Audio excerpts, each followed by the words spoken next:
What's going on, horror fans? Welcome back to another episode of Slash and Cast. My name is Riley, and joining me today, star of Friday the 13th Part 3. You may know him as Shelley, and also copyright lawyer, Larry Zerner. Thank you for joining me, Larry. Hi, thanks for having me. We had you. Good to be back. Yeah, it's good to say, good to be back. We had you on the show a few months ago when the end of content was officially announced for Friday the 13th, the game. Right. And when that happened, everyone was confused. We were like blaming Victor Miller. That ended up being the actual truth came out, and that's why we had you on the show in the first place, just to help clarify. But now we're back in a tough situation. The lawsuit has ended. Now there's been an appeal, and we're all confused again. So I just wanted to bring you on to clarify some things. Starting first with the ruling, and you've already tweeted about this a lot. But how much rights did really Victor Miller get? And what position is Horror Inc. in now? Right. Okay. So, first of all, right, not everyone reads my tweets. I understand that. So, for those of you who were bashing Victor, you owe him an apology because the judge said Victor was right. He had the right to terminate the transfer. He did that 2 years ago. And what should have happened 2 years ago was that Sean should have come to Victor then and made a deal and not sued him, because there was the lawsuit that they could have made a deal and could have been moving forward, and the thing with Gunn never would have happened, and the thing with the not being able to make a movie never would have happened had they just made a deal. Now they're where they were because of the ruling. They are where they should have been 2 years ago, and we've lost that 2 years. So no, I don't want anybody else slagging Victor that he was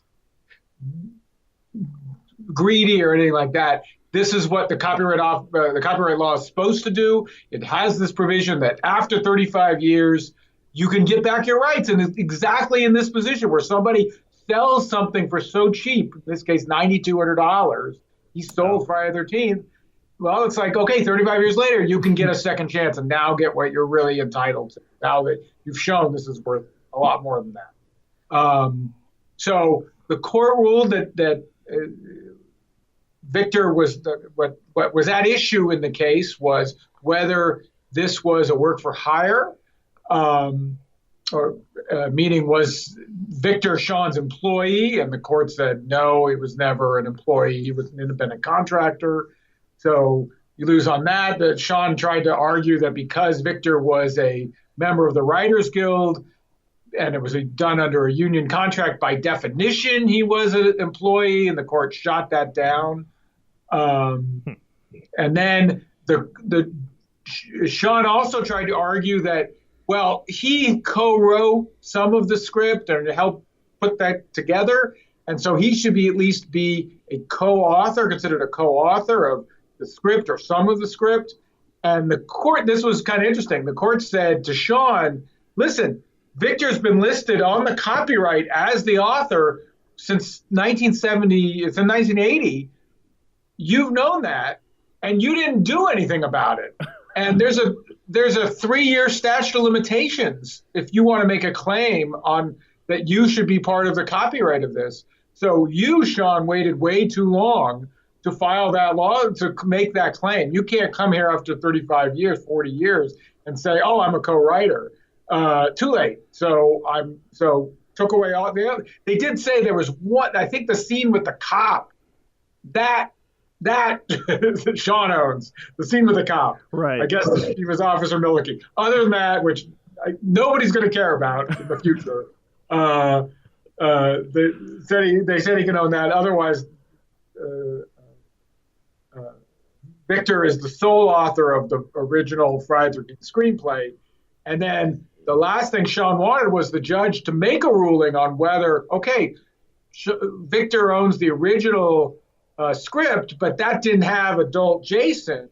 So please, judge, rule that Victor does not own adult Jason. And the judge said, you know what, that's not part of this case. This is a case about whether or not Victor owns the rights. We're not getting into this issue of who owns adult Jason. So the court just said, I'm not ruling on that. So the question is, what does Victor own now? Well, Victor owns the rights to the original script in the U.S., only U.S., because this thing where you can terminate your rights only applies to U.S. law, doesn't apply anywhere else in the world. So Sean would own the rights to the original movie outside the U.S. Now, your next question is going to be, well, okay, well, we want to make movies with adult Jason. That's not a remake of the first one, so why? So let Sean King just go forward, right? Well, no, because the copyright owner has, in theory, the exclusive right to make derivative works, including sequels. So because young Jason is in the first movie, and the court has said Victor owns all of the first movie, I think that John is going to have a tough time to go, I can take this character, Jason Voorhees, which was established in movie one, and then I can use him, this character, in other movies. Could he use a character named Jason Voorhees who does not have the backstory from part one? In theory, he could, but I don't know that would work, right? If Jason Voorhees is no longer the son of Mrs. Voorhees who drowned in the lake because the camp counselors were out having sex, you give him a new backstory. In theory, you could. I don't know that the fans are going to go for that, but with the new Halloween sort of messing with timelines, maybe you could. But as a rule, in my interpretation of copyright law, he couldn't do old Jason any more than someone else could do. Like, well, I'm going to do like young Sheldon is basically, right. It's Big Bang Theory. I'm going to take a character and make him younger. The idea of making characters older and younger has been done a lot in movies and television, and just the idea that you could, it's a different character. I don't think anyone's going to buy that. I don't think the studio is going to want that either. So at the moment, that's my analysis. Okay, I have questions surrounding that, but I also wanted to reiterate before I go into those questions. And you said it clear as day that it was Horror Inc. that sued Victor after he signed up for the termination of the copyright. Victor said the termination, right? Right. So that's where I was guilty, because I didn't understand that. I did no research ahead of time, and instead just attacked, and that's where I was guilty. And that's where I owed Victor an apology. So I think a lot of us were guilty of that. Death threats were never appropriate, obviously. No. But yeah, so I think that's where a lot of confusion came, that this is really him being sued over work he was just trying to get back. Right. Now, you mentioned that in theory, they could make adult Jason movies. Horror Inc. could kind of use that character, but change the backstory. But how does that work in terms of the name, like Jason Voorhees? Can they still use that name? Because it was established in the first. Well, names are not protectable by copyright. Okay. So in theory you can, because you can put, if I want to make a movie, let's say I make a modern day movie, and as a joke I call a character Luke Skywalker. Right? I go, his mother named him Luke Skywalker. Okay. That's fine. I'm not, right? It's not Luke Skywalker. It's just some dude, right? He doesn't have the same characteristics. So the name itself is not normally protected. And so that'd probably be all right. Okay. So like this brings me back to like the game's content. Because in that case, like, is Horror Inc. legally in a situation where they could add Jason adult characters that do not pertain to that backstory? Like Uber Jason's is a big question. No, but everything, because the game itself, right, relies on the Friday the 13th backstory, right? Mom's in the cabin, right? You start in the cabin with mom in her head, okay. and mom's there, and so all that. Jason is the son of the mom, and that's all there into the game. So you couldn't really do it because it's built into the game. The backstory is built into the game. Like, this is why it's so confusing, because like what's there can remain there. So that's why they continue to sell the game and whatnot, even though Pamela's in it. Anything that existed prior to the termination date, which was July of 2018, you can keep selling. So adding content on top of that still addresses that backstory. Like that would still make that an issue. Well, it would, because in essence you're adding to the story, so you're making a new derivative work, and so that he would get a license. You need a license for. I mean, in theory, if Victor owns the rights, at least the rights to make Big Jason now, right? That anything with Big Jason, adult Jason, Victor controls because he owns the rights to make derivative works, at least in the U.S. Then you need his permission to do that. Okay, so they would need. So like Gunn would have to answer to both Victor and Horror Inc. Like they would have to have permission. Well, they already have a contract with Horror Inc. They don't. They would need permission from Victor.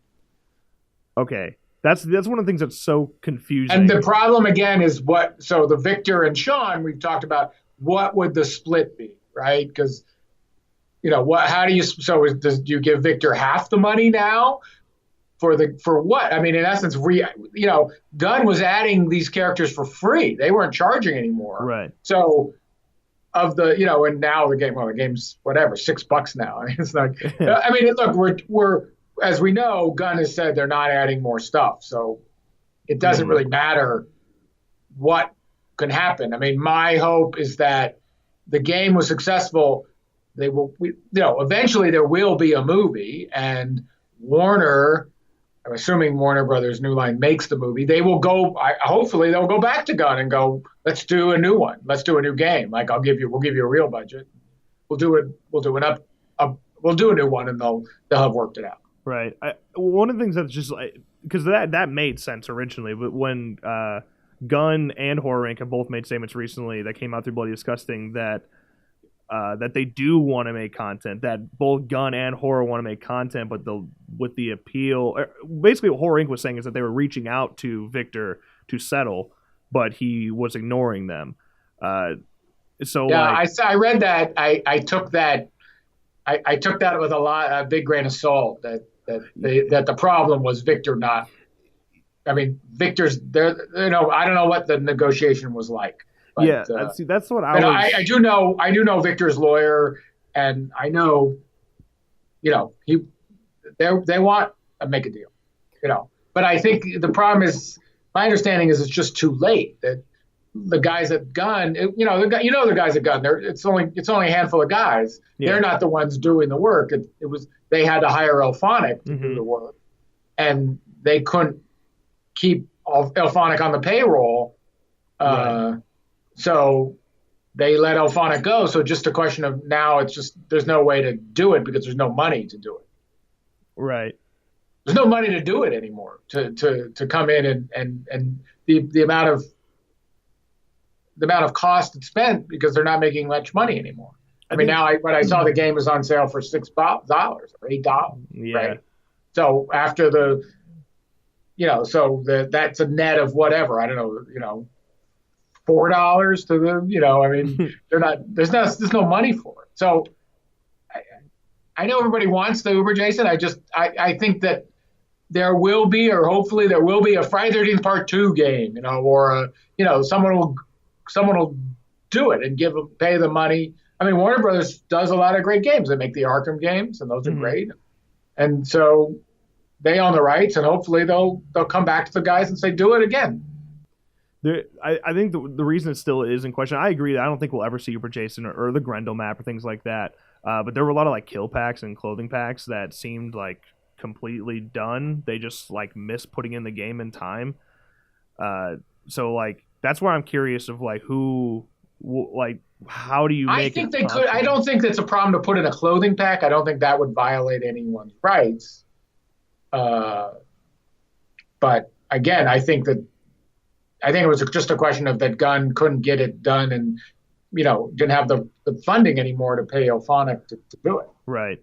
And another thing with Victor, there's been lots of going around of Victor responding to emails from fans and saying that he would never be the one to stop content. Why would he stop something that he helped create? And then because of that, people are calling Gunn lazy. That Gunn won't reach out to Victor to help settle. It just seems like it's just like a whole mix of triangle mess.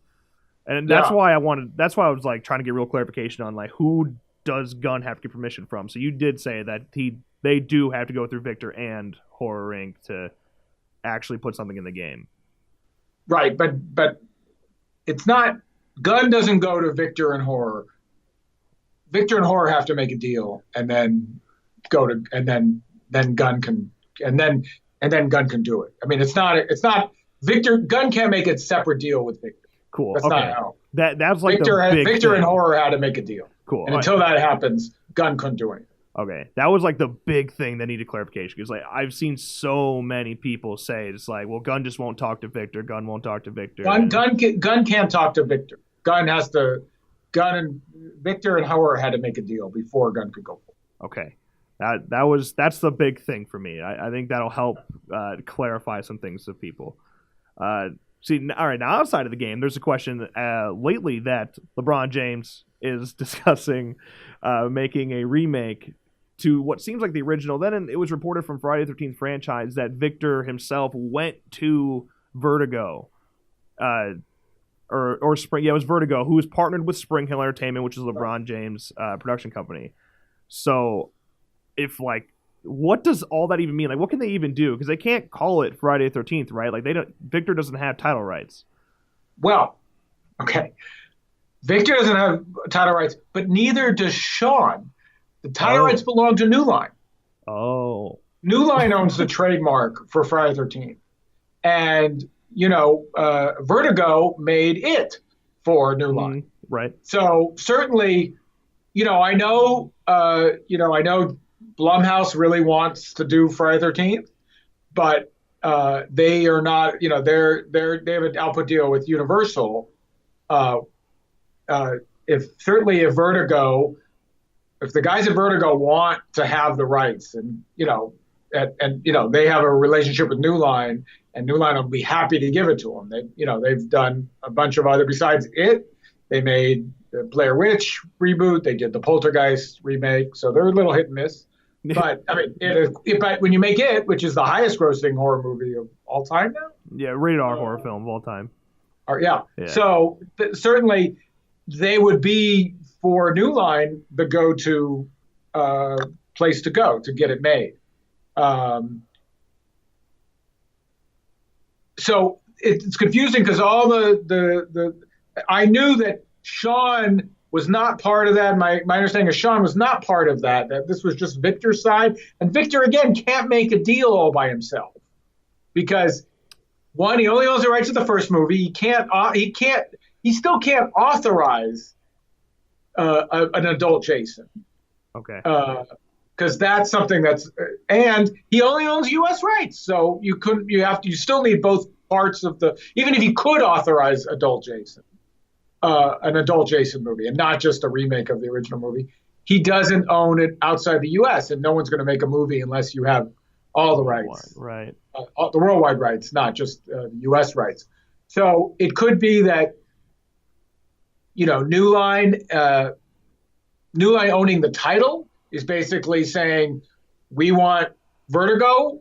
Okay, we'll make a deal. Now we just got to get Sean on board, and then they have the pieces to do it.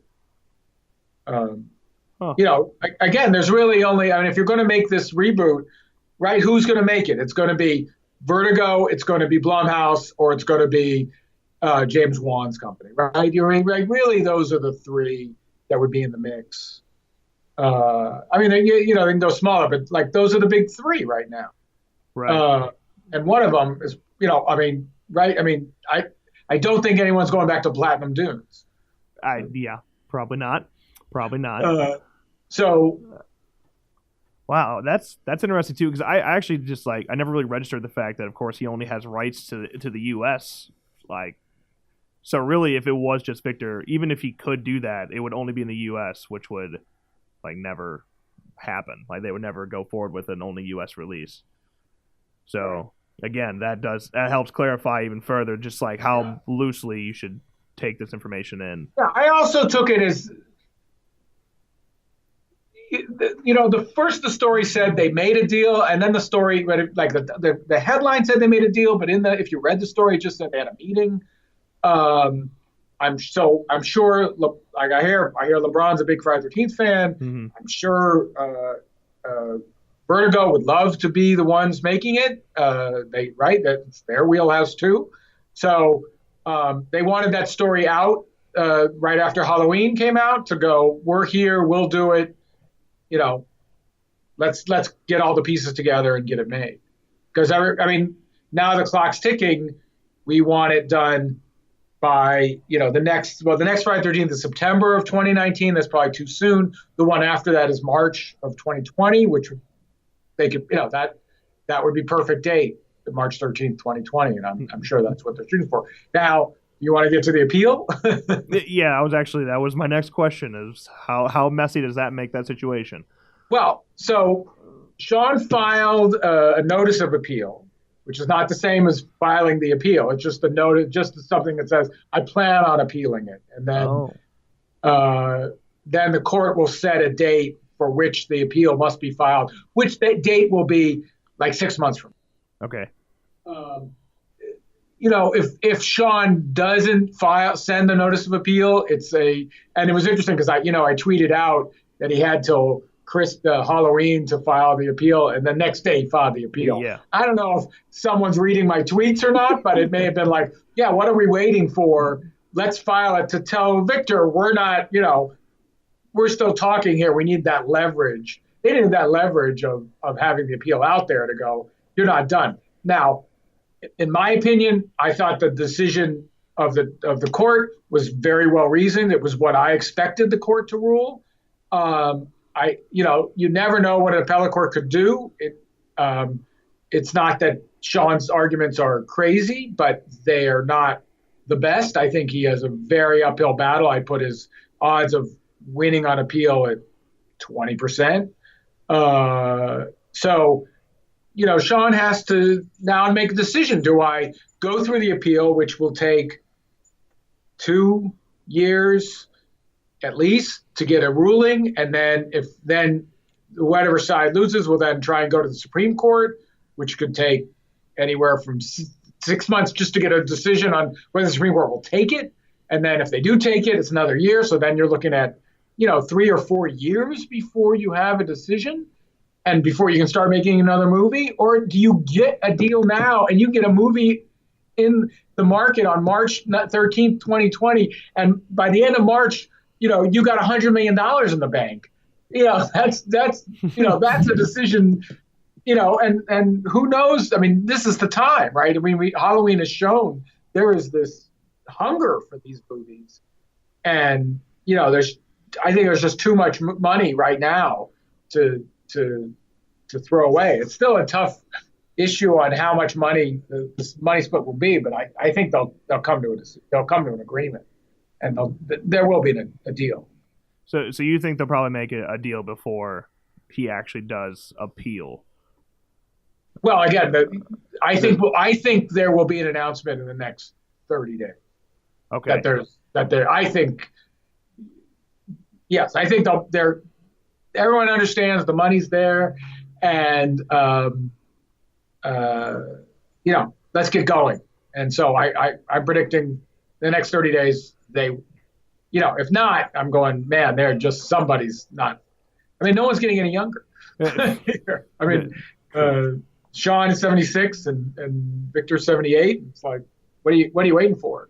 Right. It's just too much money to sit on.